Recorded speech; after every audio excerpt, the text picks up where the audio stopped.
There's a moment, and I remember it exactly, when Ireland stopped being a place I was visiting and became a place that was doing something to me.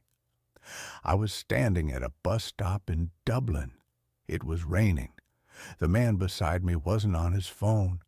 The woman across the street wasn't rushing. Nobody around me was performing urgency, and I felt something I hadn't felt in years. I felt the weight of silence, not uncomfortable silence, not empty silence, silence that had mass, silence that pressed against your chest and asked something of you. I didn't know what to do with it, and I definitely didn't know, not then, that it was about to break something open in me that had been sealed shut for a long time.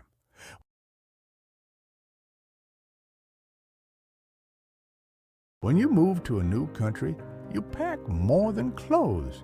You pack your pace, the speed you've been running at for the last 5 years. The assumption that a full calendar means a full life.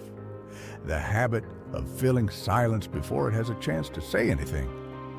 I arrived in Ireland carrying all of that, years of it, compressed into the way I walked, the way I ate, the way I couldn't sit in a room without reaching for something to watch, read, or scroll. My nervous system had been calibrated for a city that never stops, for noise as the default state of being. Ireland has a different default, and that difference, quiet, patient, completely indifferent to my schedule, was the first thing that unsettled me. The silence in Ireland isn't just the absence of noise, it's a cultural position. Irish people don't fill silence because they're not afraid of it.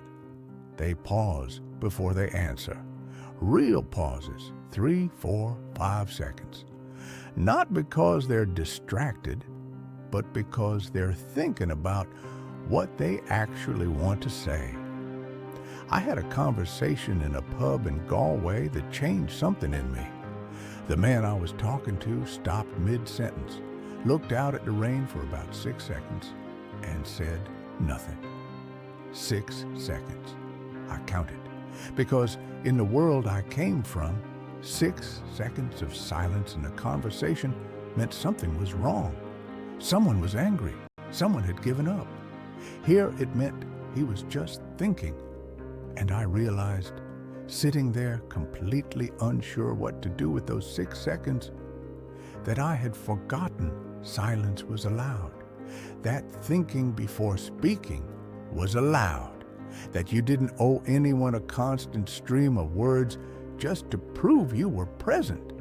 That realization hit harder than I expected, because if I had forgotten that silence was allowed in conversation, what else had I forgotten? Here's the thing about real silence, the kind Ireland has in abundance. It doesn't sit quietly. It starts asking questions. When you can't fill every moment, when there's no podcast, no scroll, no conversation to hide inside, the questions you've been postponing start arriving, slowly, without drama, but they arrive. For me, they started coming around week 4. Small ones first. What do I actually like to eat when I'm not eating for convenience? What does my body feel like when I sleep until I'm done sleeping? What do I think about when there's nothing I'm supposed to be thinking about? Then bigger ones. Am I happy?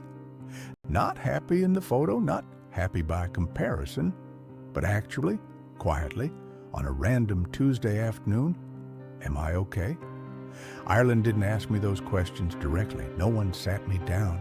There was no intervention.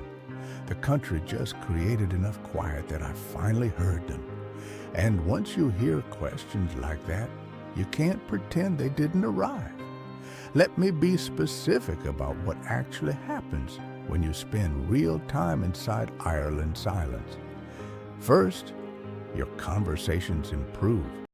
When silence stops being something to solve, You stop saying things you don't mean. You stop agreeing just to keep a flow moving. You become accidentally more honest, not brutally honest, just honest. The kind of honest that Irish people do naturally, without making a performance of it. Second, your relationship with time shifts. In most cities, time is currency. You spend it, waste it, invest it, lose it. In Ireland, time feels more like weather. It happens around you, and you exist inside it. That might sound abstract, but the practical effect is this. You stop treating every moment as something to be optimized. And paradoxically, that makes the moments that matter feel more significant. Third, you become harder to manipulate by urgency. This is the one I value most. After enough time in Ireland, artificial urgency stops working on me. The email marked urgent when it isn't. The notification designed to make you feel like you're missing something. The news cycle engineered to keep your nervous system at high alert. When your system has learned to distinguish real urgency from performed urgency, a lot of noise loses its power. That's not a small thing. That might be the most valuable thing Ireland gave me. I said at the start that Ireland broke something open in me. I want to be honest about what that means, because it doesn't mean what transformation content usually means. There was no single moment, no epiphany, no morning I woke up changed. It was gradual, quiet, the way water shapes stone. What broke open was the habit of sealing off questions I didn't want to face, the practice of staying in motion so nothing could catch up with me.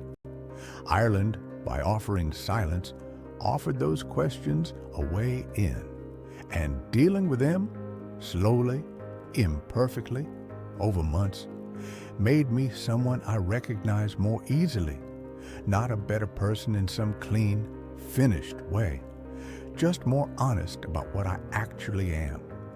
If you're here and you're in that confusing first stage, where the quiet feels like loneliness and the pace feels like stagnation, stay with it.